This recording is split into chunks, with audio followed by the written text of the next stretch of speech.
One afternoon, Larry was puffing at South Plainsville Station. On the platform, he overheard Ray, the road foreman of engines, Al, the rolling stock inventory manager, and Paul talking about a disagreement Ray had had with Mr. Egan that morning.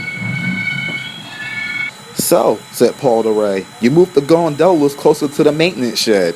"I did," said Ray. "I told Mr. Egan it made more sense.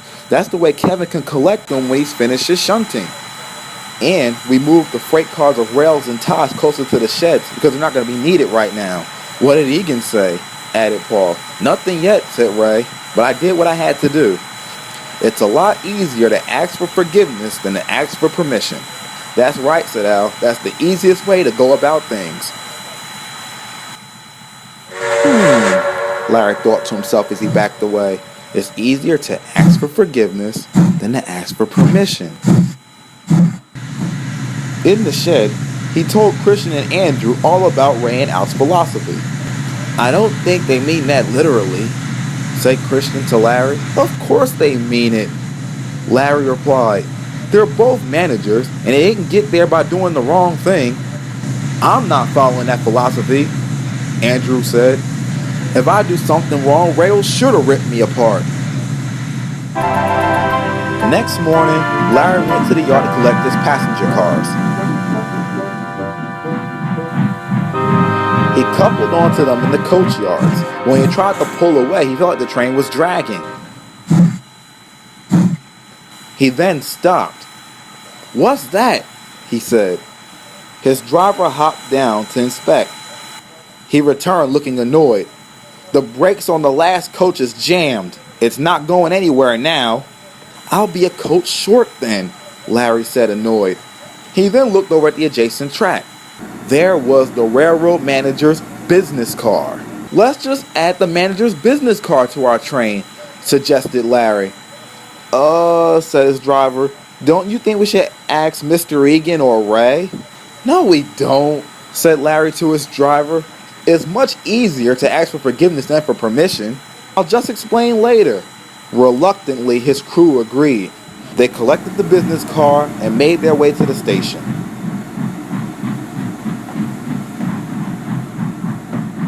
As soon as the passengers were on board, Larry departed on time.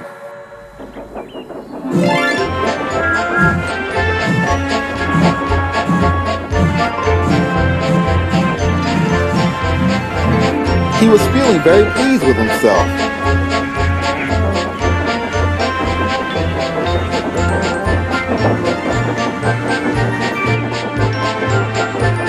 He soon arrived at Denville to meet the narrow gauge train to Antone Junction.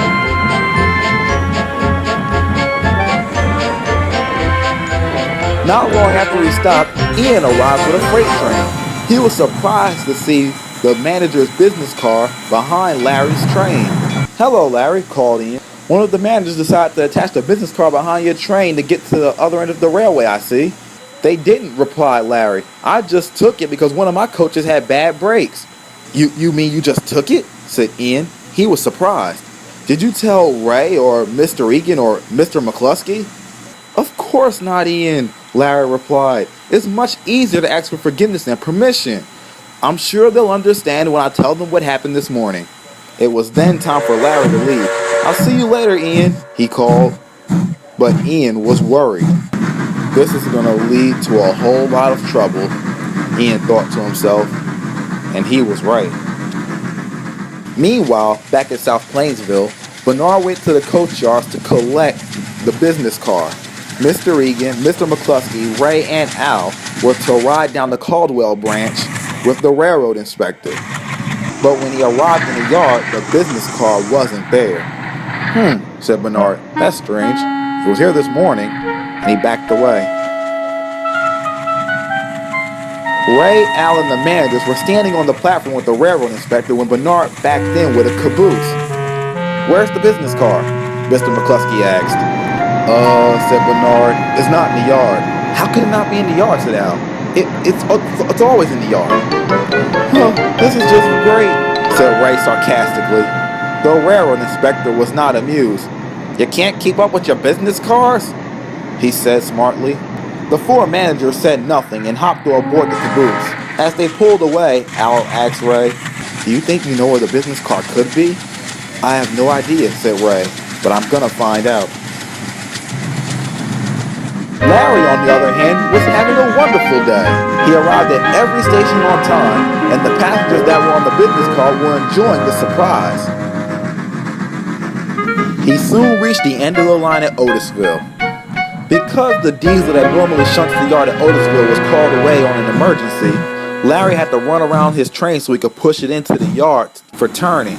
He coupled onto the end of the train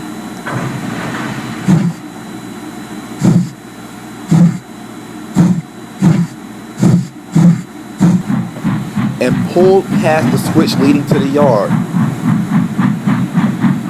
Once the switch was thrown, he began to make his way into the yard, but he didn't know he was headed for trouble. In the yard, Nasani was having trouble with some troublesome coal cars. "Come on, you stupid freight cars!" Nasani said as her wheels spun furiously, but the coal cars were enjoying themselves. "Hell no, we won't go! Hell no, we won't go!" sang the coal cars. The cars then whispered something to each other. Nasani was still pushing hard with wheels spinning.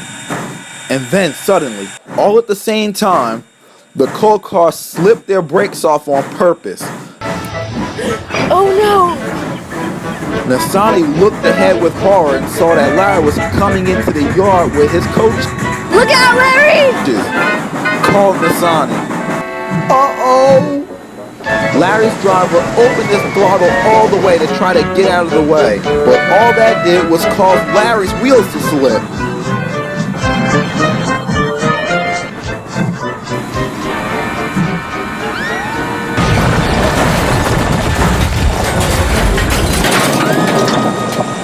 "Oh, I'm so sorry, Larry. Are you okay?" Nasani called to Larry. "I'm okay," Larry replied, "but the business car isn't." And he was right. The coal car slammed into the business car, spilling their coal everywhere and knocking it off the rails, damaging it. "Never mind asking for forgiveness," called Larry's driver. "You're gonna have to beg for it now." Larry just sighed. Roger soon arrived with the crane to put the cars back on the rails, plus a bulldozer to clean up the coal. Larry managed to find another passenger car, and he made his way back to the sheds. "If I didn't have these passengers," said Larry to himself, "I would just run and hide, because I know I'm in for a ripping when I get back to the sheds." And he was right. When he got back, he found Ray, Al, and Mr. Egan waiting for him. "So Larry," snapped Mr. Egan, "you think it's okay to just take a business car without asking?" "What were you thinking?" Al added. "He probably wasn't thinking," Ray snapped. Larry looked sadly down at his cowcatcher. "Excuse me," said Ian. "Larry was just only trying to follow your philosophy." "What philosophy?" Al said, annoyed. "About asking for forgiveness is much more easier than asking permission." Ray and Al looked at one another. Ray put his hand on his head and then spoke. "Larry, I know we say that, but you can't apply that situation to everything." "He's right," said Al. "This was one of those situations where you should have asked. We needed the business card today for the railroad inspector's trip, and we couldn't do it because you had it." "I'm so sorry," said Larry. "We accept your apology," said Mr. Egan, "and given the circumstances, you won't be punished for this." "Thank you, sir," Larry said to Mr. Egan. Larry now knows that the next time he comes across another situation like the one he had, he has to analyze it and decide whether forgiveness over permission can be used in it.